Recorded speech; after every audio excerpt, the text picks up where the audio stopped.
The reason why I'm excited about the interview is because I get the opportunity to talk to the great people, right? And the people who are, really doing some things for the community. And this gentleman right here, man, I've been looking at a lot of the things that he has been doing, and I might have to put him to the test. There's three people on this show. We talk weekly. We might have to do a special episode with him fixing our stuff. I won't give it out right now because I want Sizzle to, give his dynamic background and tell America what he does and who he is today. But we definitely have to do some work with this gentleman right here. So without further ado, Sizzle, who do we have today? Who do we have today? We have Mr. Herman Dolce.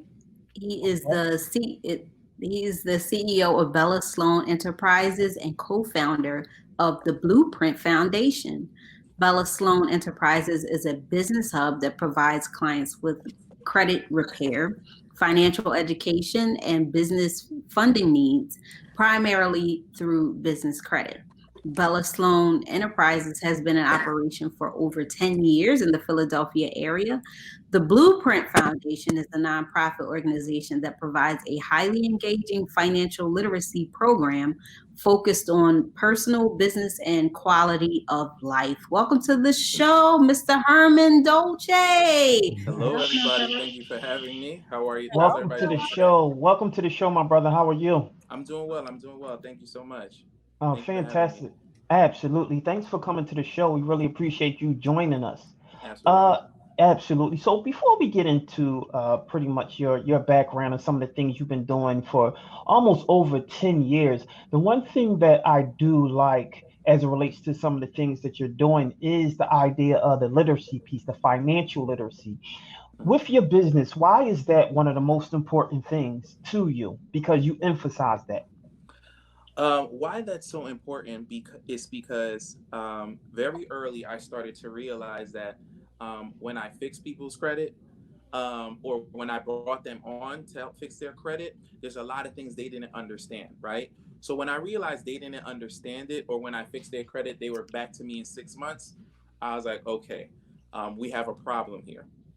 So that's when I started implementing financial literacy and actually doing classes and teaching in the Philadelphia area because there was a component that was missing. Yeah, I'm providing a service, but my people are coming back to me because they really don't understand what's going on. And they were coming to me to buy liabilities. Hey, man, I need to get my credit fixed because I'm trying to get this car, or I'm trying to get an apartment. But the conversation was never, hey, I'm trying to buy real estate. I'm trying to get credit so I can invest here and there. So I started to see a gap in my marketplace and I filled it as best as I could. Interesting, interesting. What do you think the one of the biggest misconceptions as it relates to credit people believe? What do you think that is? Because there are a lot of, you know, um, ideas and a lot of strategies people say as a result as it relates to fixing credit. What do you think some of those biggest misconceptions are? That it's impossible to fix credit, or it's Mm, hard to fix credit, or once you're in the hole, you can never get out. mm, So people always, I always say this joke, people are like, oh, because I always do a free credit assessment first, and they'd be like, well, it's pretty bad. And I was like, listen, I'm a doctor. I've seen it all, right? That's my joke. I say to everybody, I've seen zero credit, and I've seen 300, and I've seen 400 credit. So when people are in that hole, they don't think anything can be done about it, so they just let it be. So when mm. you're ignoring the collection calls, or when you got a charge off, or even when you have a bankruptcy, you think your credit life is over. But I tell people credit is like an organism. It can be healed. It can be fixed over time. Even if you didn't do nothing, right? In the Right. Fair Credit Reporting Act, after 7 to 10 years, depending on what's on your credit, it falls off. So Mm. time heals credit anyway, right? So, but if you have a professional, whether it's me or somebody else, it can be fixed. So don't just live with it. It's something that can be repaired. Interesting. One question that I want to one well, it's not even a question. I want to say something to you real quick. Would you Okay. mind that background you have in the back? Would you mind moving it to the left a little bit? I want people to see this. They need the Oh. opportunity to see it. There we go, Oh. my brother. Yeah, they want to see what's going on right there. They want this to have the opportunity. You know. this is a home office. I love it. I love This is it, why my we get brother. all the It's all videos. I do. There you go. It's always about promoting, especially the independent and the black business, which is a great transition to what do you think one of the biggest issues we as a community have as it relates to credit? Knowledge. Mm. Not just my people perish because of lack of knowledge. Um, the basics about credit, what it can do for you, what doors it can open for you. Our people just don't understand it. So one, kind of tying into the last question you have about misconceptions about credit, is that people don't understand that. Of course, in this country, our people, we're lacking in many areas. A lot of doors are open to us, but when you put yourself in position to get good credit, right? All these doors open to you. A lot of opportunities have happened to me because I fixed my credit. I fixed my friend's credit. I'm in a group chat with a couple of guys. I fixed their own credit, and then nobody in that group has money, but the buying power we have because everybody has 700 credit. You go and get 10,000. You will go and get 15,000. And then we started investing in Cleveland. We started investing in real estate in Baltimore. Now we're coming back to our hometown and investing in Philly, all because we had good credit. Wow. Interesting. So people for the individual person, right, that's really interested in getting their credit fixed, like myself, like this is like Sparkle. Everybody who's trying to get their credit, what where do you suggest we start? Um, YouTube University. That's a good place to start, right? I tell people all the time, listen, I don't care if you don't come to me. I just need you to understand it. You could fix it on your own. All credit repair agencies, I'm going to shoot myself in the foot, but I don't care. All credit repair agencies, we all use the same strategy. It's all about branding. Like in Philadelphia, people know me because of my brand. I built it up. Everybody knows who I am, so they come to me and I serve them. But they're like, man, listen, I can't afford your prices. And I was like, listen, you can't afford not to have my prices because people will pay $20,000, $30,000 to put down on a real estate investment because they know they're going to make 100,000, right? I was like, use that same mentality when it comes to your credit. My prices are X, but in 6 to 8 months, you'll have access to this. You'll forget about the $1,000, right? But go to YouTube University and learn and educate yourself about credit. You learn how to fix it on your own. You learn how to find out why it's super important to have good credit because it levels you up and puts you in different positions. My business has actually been doing very well during this pandemic because people noticed immediately that they're not in charge of their own destiny. Somebody else is. And a Right. lot of people got laid off. And I promise you, there's people who called me with their last. They called me with their stimulus check. They called me with their tax refund check. There's like, Herman, I've been following you for a while. I didn't take it seriously, and now I have nothing. And because I'm posting and showing people who've credit got we fixed in the past, they've invested in real estate, and they're cash flowing money even throughout these really tough times, and being able to at least pay rent and put food on their table just because they have good credit. So educate yourself on the topic. It's not as complex as you think. There's many rules in this game in America, right? And there's certain rules that it doesn't matter what the color of your skin is, you can play those games. So learn those rules so you can play the games effectively. I have a So question. Me and Sizzle be here all the time. Go ahead, Sizzle. You first. go ahead. Well, my question was, what can parents teach in regards to having a healthy credit? I know that there's times like just to boost my children's credit, I was putting them on my credit card and making sure that by the time they were 16 or 17 and they wanted to do some type of investment or something, that they wouldn't get turned away and say, oh, you don't have any credit. What's your advice on parents on, giving that strong foundation as to how good, how you're supposed to keep your credit good? One of the things I teach in my class that I used to do once a month is I teach that credit is a legacy. So I have this joke that I say. I plan on blowing all the money I've ever made before I get out of here, right? I have two daughters, Bella Sloan, and I have another daughter. She's 8 months. Her name is Olivia Moreau. I started another company for her, right? I said, I'm going to blow all the money I've ever made. I'm not going to leave you anything. But what I am going to leave you with is good credit, right? Because I'm going to put you on my credit cards. You're going to have 800 credit score. And you would have watched your father run a business, right? On credit, on investments, on leveraging credit. And I'm just going to leave you that. So with that knowledge that I've left you, you'll be able to duplicate exactly what your father did if he doesn't leave you a dime. Now that is the legacy play. because they're going to deposit that into their children, their children, their children, so that my generation after me will never know poverty, will never know what it is to be broke, will never have that type of mindset. So putting that information just about credit is number one. And number two, like you already know to put your daughter onto your credit, right? But what happens when she gets money? What does she do when she gets the money, when she gets the credit? There's something else after that. You know, how to put 10% away, how to invest 10%, and how to live off of 40 to 50%. That type of financial literacy after they get good credit and actually after they get cash flow is really important to put into our children. Just as important as algebra, as, you know, reading and writing, financial literacy is super important. And I don't think it's an accident that they don't put that in any type of curriculum from kindergarten to college. Wow. Yeah. So you mentioned something about the stimulus check Right. that everybody had received. So I wanted to know, what are your thoughts? Because I was reading an article the other day, and it talked about making an investment from some type of investment from your stimulus check that you receive. What are your thoughts about that? And do you think it's important? So I got a lot of different feedback about that topic when I posted it, right? I posted about that, and I had to humble myself and realize that because I could be really hard on my followers. I'm like, listen, the world is shut down, has been shut down for 6, 8, 10 weeks now. What have you accomplished in this time, right? But I realized something, that there are many, many different spectrum of people in the struggle that they're going through. Some people really, really needed that $1,200 to eat, like to put food in their mouths. So food and shelter isn't taken care of. Nobody's worried about credit or investments and none of that nonsense, right?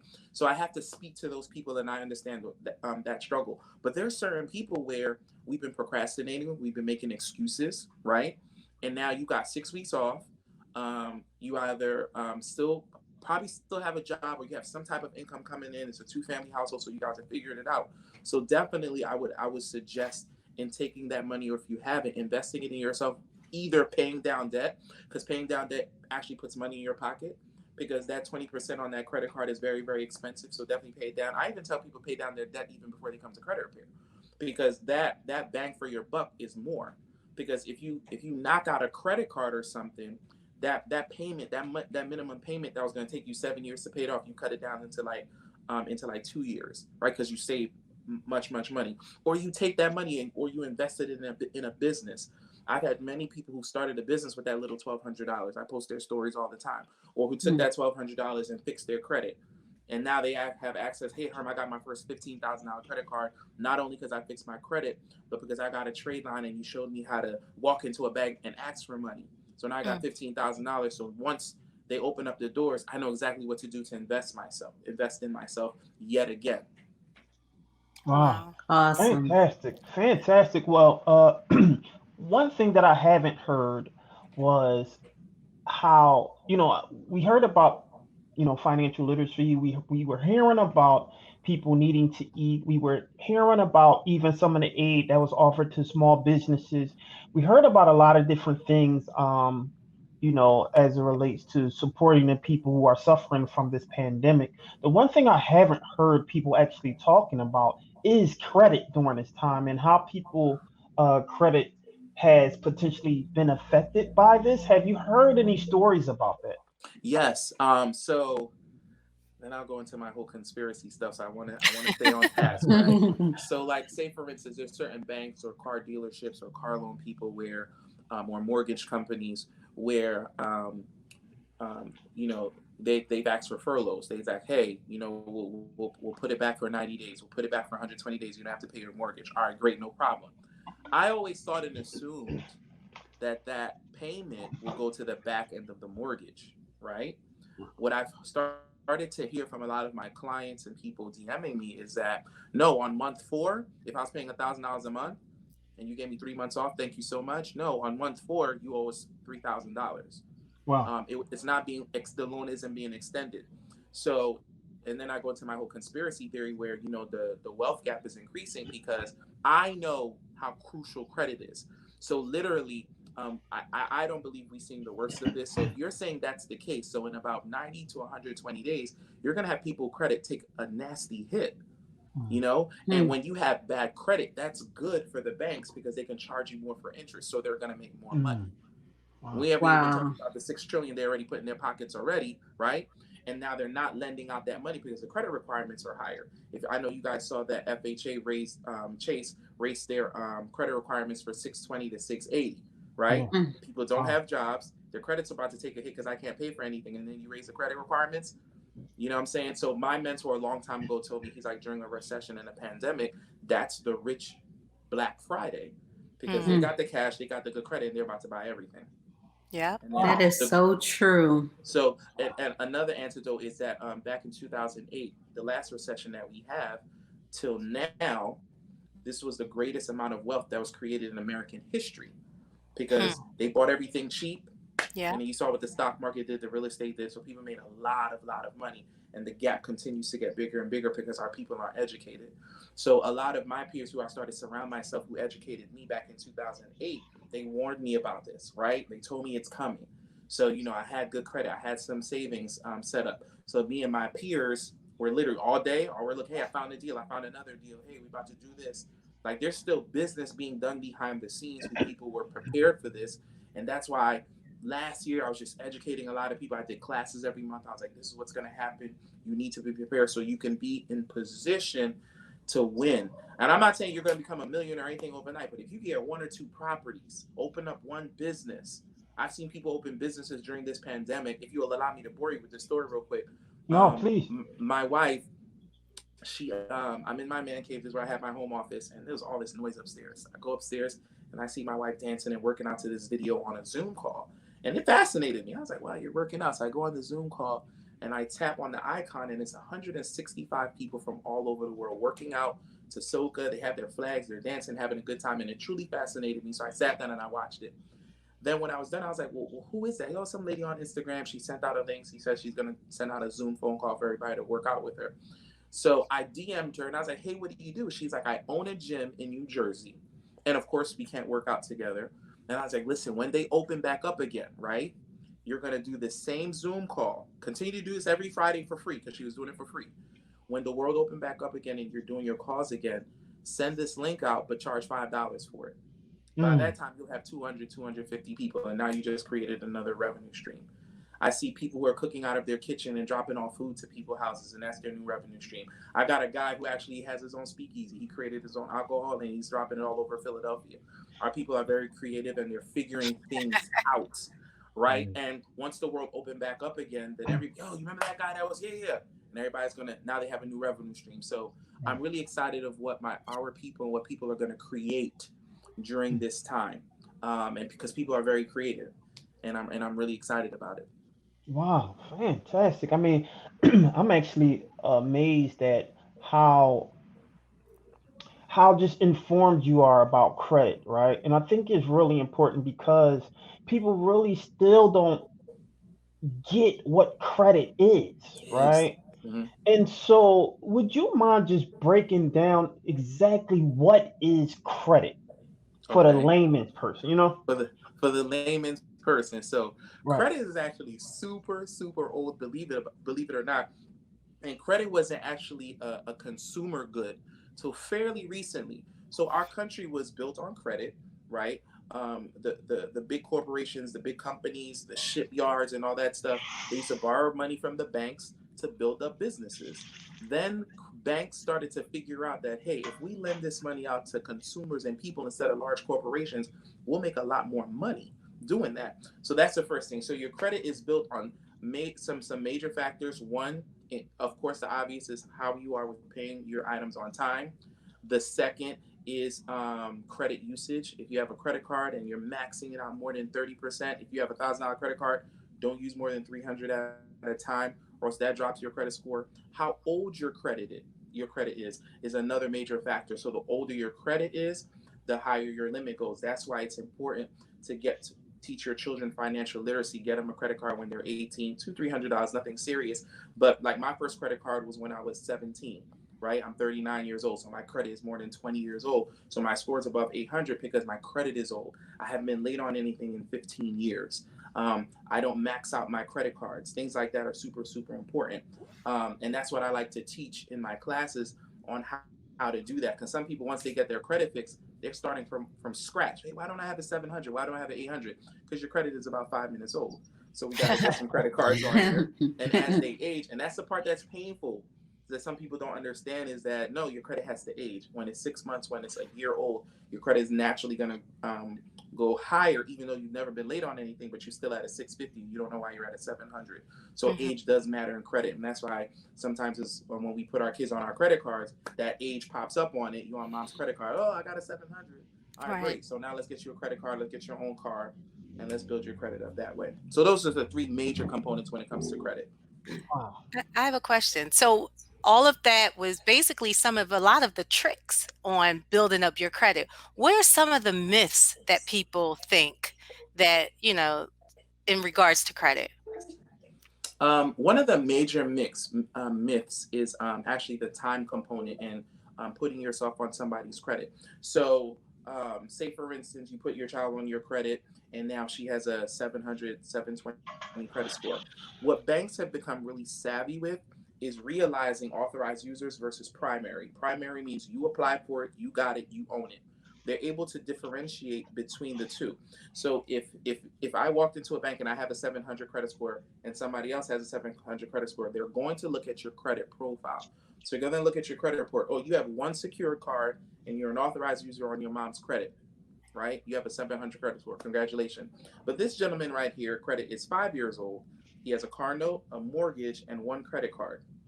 And both of you are coming for a loan for $10,000. Guess who the bank's going to give the money to? The person with a thicker profile, because he shows more responsibility, more longevity. So that's one misconception, that people feel that, hey, if I put you on if I'm on somebody's trade line, I'm good. That's all you need. No, you still need to build up your own credit. The second thing about trade lines and about age is that some people come to me and they call me like, hey man, I'm just trying to get a trade line or two. I always ask them this question and it always throws them off. I'm like, trade line is not good for you. Because I like to run an ethical business. They're like, well, why don't you just sell me that for $200-$300? A lot cheaper than getting my credit fixed. Yeah.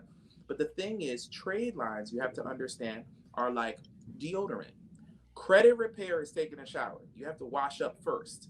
Then you put the trade line of deodorant on yourself. Because if you put deodorant on, your credit score artificially goes up. You go into a bank, they run your credit. They're going to see you have the collection and repossession. You're going to get denied, and you're going to be upset at the person that sold you a trade line, thinking that it was a quick fix situation. Credit is not a quick fix situation. You have to fix it. You have to repair it. That's a great answer, and it's a great transition to the question to X about trade lines, because it seems that's the biggest thing now. I've been seeing a lot of different promotions on my timeline about trade lines. Would you mind explaining what trade lines are and who does it best fit for? That's it. So what a trade line or authorized user is. First, a trade line is anything that reports to your credit report: a car note, a mortgage, rent, loan, anything that reports to your credit report. That's what a trade line is. An authorized user is where I have like a 10-year-old Amex, is $25,000. I've never been late on it, right? $25,000 limit. I've never been late on it. If I put you on that credit card, I call my credit card company. I'm like, hey, I'd like to add Mr. Jonathan to my card. His social is X. His phone number is this. His birthday is this. His address is this. Where would you like to send the credit card? Send it to me, because I don't want him to get it, right? Now, within 30 days, right, that trade line authorized user shows up on his credit report. Now, my history is on his credit report, and his credit score artificially increases. Now, what that investment in himself, what that gives him the opportunity to get is maybe a car note, maybe a credit card of his own, maybe a loan that he's able to get that he wouldn't have been able to get, or he wouldn't have been able to get such strong interest rates, because interest rates are directly tied to your credit score, not necessarily your credit profile. So the higher your credit score, the cheaper the interest is. So if you paid $500 for a trade line, great. Now you're paying lower interest rate for 5 years on a car note or whatever. So you're technically getting your money back. It's an investment in yourself. So I don't recommend trade lines if you're trying to get a mortgage, because remember, that takes a lot longer. Trade lines only stay on your credit report 45 to 60 days, depending on the company. And so say, for instance, you go get a mortgage, your credit score is 700, great. But then when that trade line comes off, your credit score drops again. Now, when it's time to go to closing, they run your credit again. And you're not at that 700 you started with, deal is dead. Wow, wow. So trade lines is a temporary fix to get you into the door to some of the things that you need, like a car, no credit card, etc., but not like long-term things like purchasing a home. Yeah, yeah. Oh, I see. I see. Interesting. And so, what about the idea of business credit, right? One thing that a lot of people talk about is kind of personal credit, but when it's about the business credit, that becomes a different kind of idea. Now, we talk weekly. I mean, we've been following you and understand what you do, so we're going to jump on that because we're a relatively very new business LLC, right? And Okay, okay. what would you do once we jump on with working with you to allow us to establish credit? What would be some of those personal notes for us to take that we can start doing and dealing with our credit as a business? Business credit is my passion. I can't stress that to you enough. Like, credit repair is the gateway drug to get into business credit, as far as I'm concerned, because the goal is always to get people business credit, because our people don't know about that. So business credit, number one, doesn't show up on your personal credit report. That's the biggest part of it. So you get a 10, 15, 20, $30,000 card, you can max it out, right? And you won't see it on your credit report. Your credit report is not going to drop. But if you have $1,000 credit card and you spend $400 on it, your score is going to drop 50 points. So that's a wonderful benefit for it. The business credit is the credit in your business name. So all my credit is in Bella Sloan Enterprises' name. It's not in my name. The business has the credit. So when I die and pass on, I'm handing my daughter over $750,000 in credit, and she knows what to do with it. Right. So, when I die, my personal credit cards, they're shut off. But the business credit lives on forever because it's attached to the business. That's the benefit of it. So you're gonna take that money. So like me, I had to buy an iPad, I had to buy a MacBook, I had to buy three screen setup, I had to pay for this. All this is on business credit because I needed startup capital to invest into the business. And then when business started making money, then I paid all this stuff off. The business paid off, the laptops are paid off. I wrote it off on my taxes. We'll get on taxes at another time if you invite me back on. But Yeah, sure. that's another great topic there. But that's why business credit is super important. Some people have no money, like I said in the beginning.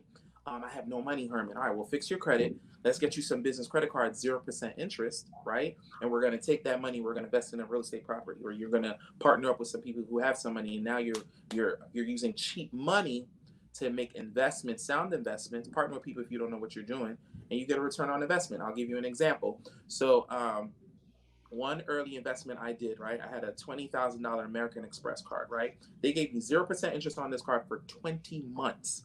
I maxed out the $20. Guess how much it cost me to use that money? $187 per month. I flipped that 20,000 at least 6 times in almost 2 years, and it only cost me 187 times 20, and it was all in my business name. So when I maxed out the card, my credit wasn't hurt. I was still able to purchase my own family home. The banks didn't know I was $20,000 in debt on a real estate deal, right? So that's why there's so many benefits to having business credit. So a couple of things on how you get it. Number one, you need to have a business.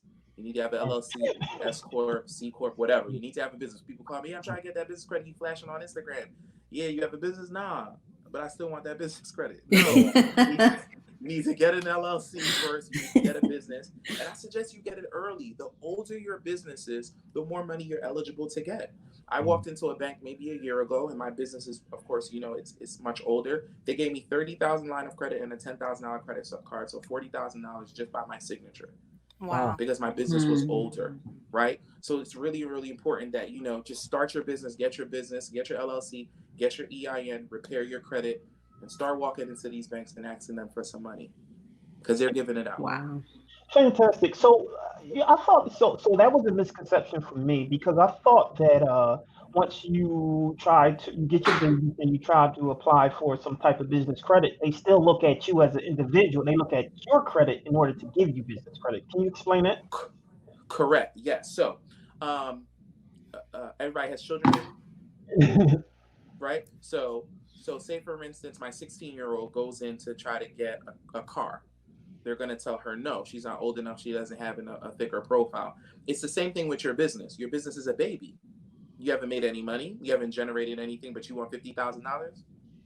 Get out of here. So you are going to co-sign for your business. You're going to be the what? The personal guarantor. We're going to give Bella Sloan $50,000, but Herman, you're going to co-sign for it. Okay, cool, no problem. I'll take it.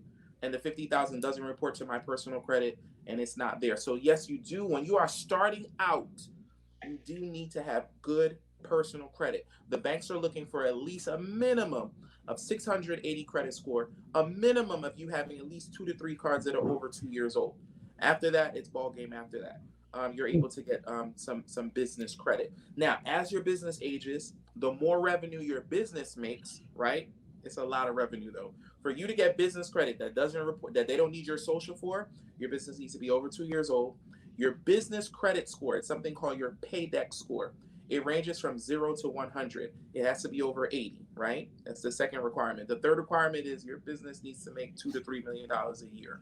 So once it makes that type of money, then you don't have to give your social security card. All you got to do is give your tax statements and revenue. Then they know that, oh, you can handle $100,000. You'll be able to pay that off. But we're all building together. There's levels to that game. Fix your credit, build up your credit profile, get business credit that you personally guarantee. And then the third level is getting money that you're not responsible for at all, personally. Because Apple, nobody's co-signing for that business, but they got business credit all day. Wow. How important is it that you don't allow everyone to run your credit report? The inquiries. Super, super important, especially in the business credit world. The less inquiries you have, the more opportunity you get to get more money. So say, for instance, you have 3 inquiries, right? But I want to run your credit 6 times to get business credit. Well, you can only get half the money now because it's golden. So I'm very, very particular with running my credit. I always suggest to people, hey, every 4 to 6 months, your personal credit card, ask them for a credit limit increase, right? But tell them you just want it just because, no running my credit. Because inquiries are gold. You don't want people running it too much. It's not bad. Sometimes you have to run your credit, and that's okay. But too many inquiries is a bad thing because you look bad in the bank's eyes. Why is he running around looking for credit everywhere? That's a red flag to them. They're like, nah, you can have an 800 credit score. They're just going to deny you because you've been running your credit too much. Wow. Can you explain the difference really quickly between like a hard inquiry and a soft inquiry? A hard inquiry is literally when they run your credit and the inquiry shows up on your credit report. When you apply for a credit card, when you apply for utilities, cell phones, mortgages, car notes, that's a hard inquiry. A soft inquiry, sometimes when I call and ask for a credit limit increase every 4 to 6 months, they're like, hey, we're going to do a soft pull where they take a peek at your credit. Okay, he's at a 700. He's good. We'll give it to him. Or when you apply to Credit Karma, Experian.com, and you get your own credit report, those are soft pulls. Those are hard inquiries. So what about the creditors who have like the payday loans and they're checking to see who would be eligible? What about those people? Does that show up on your credit? Yes, those are hard inquiries. They do show up on your credit report because I clean off inquiries all the time, and I see those payday loans and those hard money loans all the time. Yes. Because I've looked at my credit. I'm like, who is this person? I never even applied for anything. I'm like, why are they looking up my credit? They're usually the people that run your credit. They hire somebody else to do it. So say, for instance, you went to Toyota, right, to purchase a car, but you see 7 inquiries from 6 other companies. You're like, who is it? I don't know who this is, because Toyota hired another company to run your credit. So that's how usually how they work. So those inquiries, we definitely help people with. Utility inquiries, car note inquiries, stuff like that. We help people out with that. If you got denied for credit, we help you get those inquiries off also. Fantastic. Now, you spoke of YouTube University. Is one of the best things to do with Experian, TransUnion, and Equifax is to order your credit report and then just deny? Yes, that is a tactic. Yes, that is a tactic on reporting your credit. But here's why it is, right? I learned this super, super early in the game when my mentor taught me.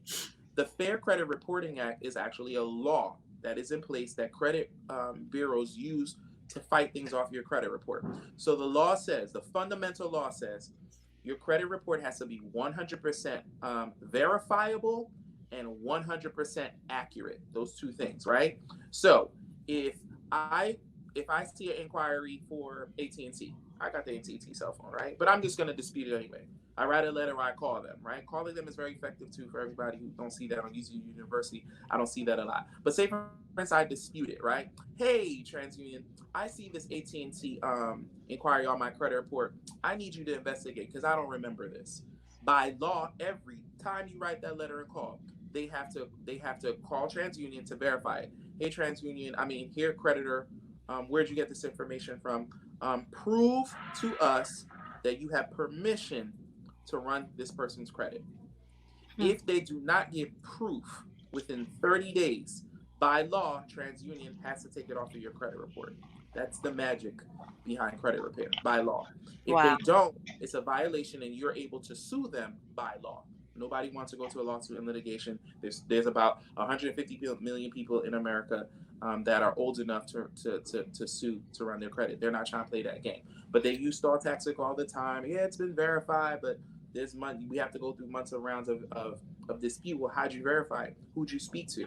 When you really messing with a credible credit repair agency, they knows the words and the jargons to say to help dispute those things to get them off your credit. Okay, viewers, y'all heard it. Y'all got to go fantastic. to get more information. So we have to pretty much let you go. We really appreciate you for tuning in, my brother. You know what? We can have you talk all. You know what we're gonna have to do? We're gonna have to call Kiana. Shout out to Kiana, right? Shout out to Kiana. Yeah. Shout out to Kiana. She's been really open and feeding us and making sure that her clients are really well taken care of. But in addition to, maybe I'm gonna have to talk to Lady Estot. Lady Estot just came on, and we're gonna have to have you. I'll bring her on before we let you go. But we're gonna have to have you maybe do like a special segment every now and then about credit, man. I would love to. I'll be humbled to. Thank you so much. Absolutely. So before we let you go, why don't you walk the individual through the process of working with you? Okay.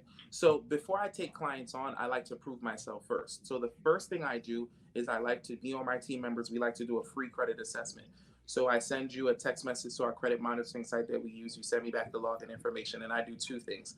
I write up a report of what I see, and I do a video literally talking to you. So Lady Estot, I'm looking at your credit report, and I'm recording the screen. Here's what's going on at TransUnion. Here's what's going on at Equifax. We need to work on this. You need to work on that. We're literally doing a diagnostic and going over a blueprint of what needs to happen. So whether or not you sign up with me, you have a blueprint, a video, you have an X-ray of what's going on with your credit situation, and I email it back to you.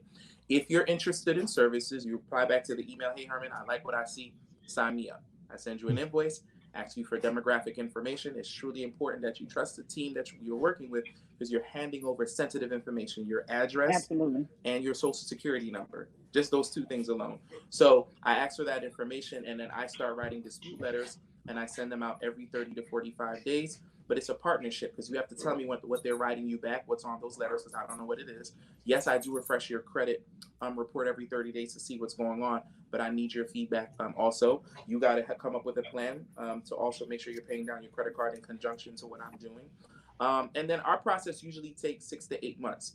The difference with my business and other business is that if your credit score is not in a better place in 6 to 8 months, I will give you a full refund. Wow. Oh, wow. Gee. Well, it looks like you have a new client, and we talk weekly. We need to talk a little bit about that. So Lauren Sizzle will follow up with you later on. But I definitely appreciate you, my friend. Is there anything else you would like to say to everybody who's watching, all our listeners, all our viewers? I mean, we're podcasters. Shout out to our podcasters. Shout out to all our viewers. Shout out to all the people who's listening on the radio. I mean, we're hitting everywhere. So everybody listening to you, my brother, what would you like to say to them? So first of all, I'm humbled, and thank you to We Talk for having me on a Saturday evening, and to all my essential workers out there who are making this country continue to run. Thank you so much for the help that you are doing. And if you need any help, any information, 1-800-607-1809, or check out my website, bellasloanllc.com, just to do more research on me. My Instagram handle is Haitian_CEO. It's an open page, so you can do research on the people you're going to do business with. Fantastic, my brother. We really appreciate you for tuning in to We Talk Weekly, and we'll be definitely reaching out to you in the near future about us We really appreciate you, my brother. Excellent. Be blessed and have a wonderful week next week, guys. There you All go. right. Take care now. All right. Bye-bye.